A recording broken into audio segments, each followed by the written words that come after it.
സംവിധായകൻ രഞ്ജിത്ത് പ്രതിയായ ലൈംഗികാതിക്രമ കേസിൽ നിർണായകമായ കാരവൻ പിടിച്ചെടുത്തു. ചങ്ങനാശ്ശേരിയിൽ നിന്ന് പിടിച്ചെടുത്ത കാരവൻ കൊച്ചിയിലെത്തിച്ചു. രഞ്ജിത്തിന്റെ ജാമ്യാപേക്ഷ Ernakulam first class judicial magistrate കോടതി ഉടൻ പരിഗണിക്കും. വിവരങ്ങളുമായി കൊച്ചിയിൽ നിന്ന് വിഷ്ണു സുരേഷ് ചേരുന്നു. വിഷ്ണു സുരേഷ്, ജാമ്യാപേക്ഷ എപ്പോൾ പരിഗണിക്കും? ഈ കാരവൻ പിടിച്ചെടുത്തതുമായി ബന്ധപ്പെട്ട വിശദാംശങ്ങൾ എന്താണ്?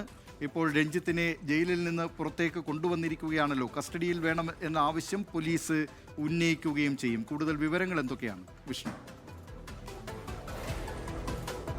ദിലീപ് കുമാർ, അല്പസമയം മുമ്പാണ് രഞ്ജിത്തിനെ എറണാകുളം CJM കോടതിയിലേക്ക് ഹാജരാക്കിയത്. 11:10 കൂടിയൊക്കെ ജാമ്യ ഹർജിയും കസ്റ്റഡി അപേക്ഷയും പരിഗണിക്കുമെന്നാണ് മനസ്സിലായത്. ഏറ്റവും പ്രധാനപ്പെട്ടത് ഈ കേസിലെ നിർണായക തെളിവായി കണക്കാക്കുന്ന കാരവൻ അതിപ്പോൾ പിടിച്ചെടുത്തിട്ടുണ്ട്. അത് കൊച്ചിയിലേക്ക് എത്തിച്ചിട്ടുണ്ട്. ചങ്ങനാശ്ശേരിയിൽ നിന്നാണ് കാരവൻ പിടിച്ചെടുത്തിട്ടുള്ളത്. 2 കാരവനുകൾ, ഈ സിനിമാ ലൊക്കേഷനിലുണ്ടായിരുന്ന 2 കാരവനുകളാണ് പിടിച്ചെടുത്തിട്ടുള്ളത്. അതിൽ ഇനിയിപ്പോൾ തെളിവെടുപ്പ് അടക്കം നടത്തേണ്ടതുണ്ട്. ആ ഒരു പശ്ചാത്തലത്തിലാണ് ചങ്ങനാശ്ശേരിയിൽ നിന്ന് കാരവൻ ഇപ്പോൾ കൊച്ചിയിലേക്ക് എത്തിച്ചിട്ടുള്ളത്. കൊച്ചിയിൽ പോലീസിന്റെ കസ്റ്റഡിയിലാണ് ഉള്ളത്. ഈ കാരവൻ അകത്ത് വെച്ച് രഞ്ജിത്ത് തന്നോട് അപമര്യാദയായി പെരുമാറി എന്നാണ് പെൺകുട്ടി നൽകിയിട്ടുള്ള മൊഴി. അതുകൊണ്ട് തന്നെ കാരവാൻ ഒരു പ്രധാനപ്പെട്ട തെളിവാണ്. 3 ദിവസത്തേക്ക് കസ്റ്റഡിയിൽ വേണമെന്നുള്ളതാണ് പോലീസിന്റെ ആവശ്യം. അതൊന്ന് ഈ തെളിവെടുപ്പ് പൂർത്തിയാക്കുന്നതിനും മറ്റൊന്ന് രഹസ്യമൊഴിയുടെ അടിസ്ഥാനത്തിൽ രഞ്ജിത്തിനെ ചോദ്യം ചെയ്യുന്നതിനും വേണ്ടിയാണ്. രഞ്ജിത്തിന്റെ ജാമ്യ ഹർജിയിൽ പ്രധാനമായും പറയുന്നത് ഈ പരാതി വ്യാജമെന്നാണ്. തനിക്ക് എതിരെ ഗൂഢാലോചന നടന്നിട്ടുണ്ട്, നിരവധി ശത്രുക്കളുണ്ട്.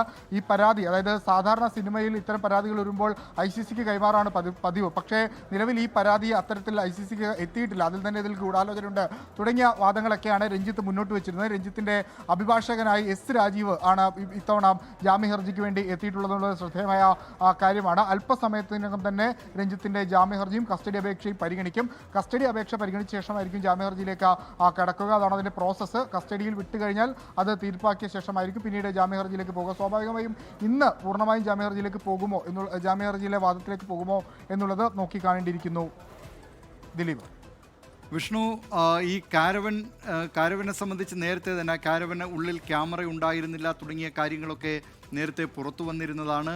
ഇപ്പോൾ അതിൽ നിർണായകമായ ഒരു തെളിവ് കൂടിയാണ് ഈ കാരവൻ. ഇതുമായി ബന്ധപ്പെട്ടുകൊണ്ട് രഞ്ജിത്തിന് കൂടുതൽ കുടുക്കുണ്ടാക്കും വിധമുള്ള എന്തെങ്കിലും തെളിവുകൾ കിട്ടാനുള്ള സാധ്യതയുണ്ടോ? ദിലീപ്, കാരവൻ്റെ അകത്ത് പൊതുവെ സാധാരണഗതിയിൽ അതിനകത്ത് ക്യാമറകൾ ഉണ്ടാകാറില്ല. അതൊരു പ്രൈവറ്റ് സ്പേസ് ആണ്. അതുകൊണ്ട് ആ സാധ്യത ആദ്യം മുതലേ തന്നെ പോലീസിനില്ലായിരുന്നു. പക്ഷേ ഈ കാരവന് പുറത്ത്, ഇതിൻ്റെ വാഹനത്തിന് പുറത്ത് ക്യാമറ, CCTV ക്യാമറകൾ അടക്കം ഉണ്ടായിരുന്നു. പ്രത്യേകിച്ച് അതിനകത്തേക്ക് വന്ന സമയം, ഈ പെൺകുട്ടി വന്ന പരാതിയിൽ പറയുന്ന പോലെയാണെങ്കിൽ പെൺകുട്ടി അകത്തേക്ക് കയറിയ സമയം, അതോടൊപ്പം തന്നെ ആ ദൃശ്യം ഒക്കെ വളരെ പ്രധാനപ്പെട്ടതാണ്. അതുകൊണ്ടാണ് അടിയന്തരമായി തന്നെ ഈ കാരവൻ കണ്ടെത്താനുള്ള ശ്രമത്തിലേക്ക് പോലീസ് കടന്നത്. ആ ഫലം വിജയം കണ്ടു. കാരവാൻ കസ്റ്റഡിയിലെടുത്തിട്ടുണ്ട്. ആ കസ്റ്റഡിയിലെടുത്ത കാരവാനിൽ എത്തിച്ച് രഞ്ജിത്തുമായി തെളിവെടുപ്പ് നടത്തേണ്ടതാണ് ഈ കേസിലെ ഏറ്റവും പ്രധാനപ്പെട്ട ഒരു എവിഡൻസായി പോലീസ് കണക്കാക്കുന്നത്. അതോടൊപ്പം തന്നെ കാരവാൻ്റെ അകത്ത് മറ്റു പരിശോധനകളും ശാസ്ത്രീയമായ പരിശോധനകളും രഞ്ജിത്തിൻ്റെ സാന്നിധ്യം ഉറപ്പാക്കുന്നതിന് വേണ്ടിയിട്ട് അവിടെ ഉണ്ടായിരുന്നു എന്ന് ഉറപ്പിക്കുന്നതിന് വേണ്ടിയിട്ടുള്ള പരിശോധനകളും ഒക്കെ നടക്കും. അതൊരു പക്ഷേ രഞ്ജിത്തിനെ കസ്റ്റഡിയിൽ ലഭിച്ച ശേഷമായിരിക്കും അത്തരം പരിശോധനകളിലേക്കൊക്കെ പോകുക എന്നാണ് നമുക്ക് ലഭ്യമാകുന്ന വിവരം.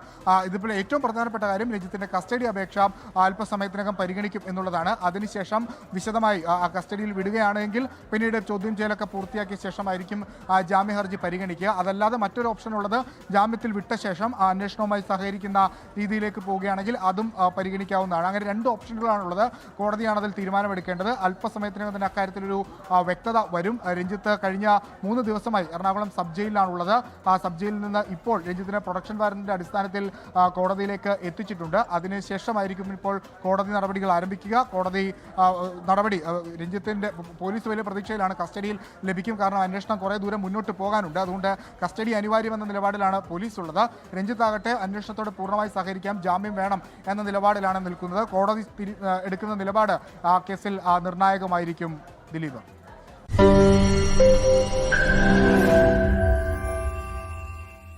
ലോകത്തെവിടെയായാലും ഏത് സമയത്തും 24 വാർത്തകളും ഓഗ്മെന്റഡ് റിയാലിറ്റി പാക്കേജുകളും എക്സ്പ്ലെയിനറുകളും വിശദമായി കാണാൻ ഞങ്ങളുടെ YouTube ചാനൽ നിങ്ങൾക്ക് സബ്സ്ക്രൈബ് ചെയ്യാം.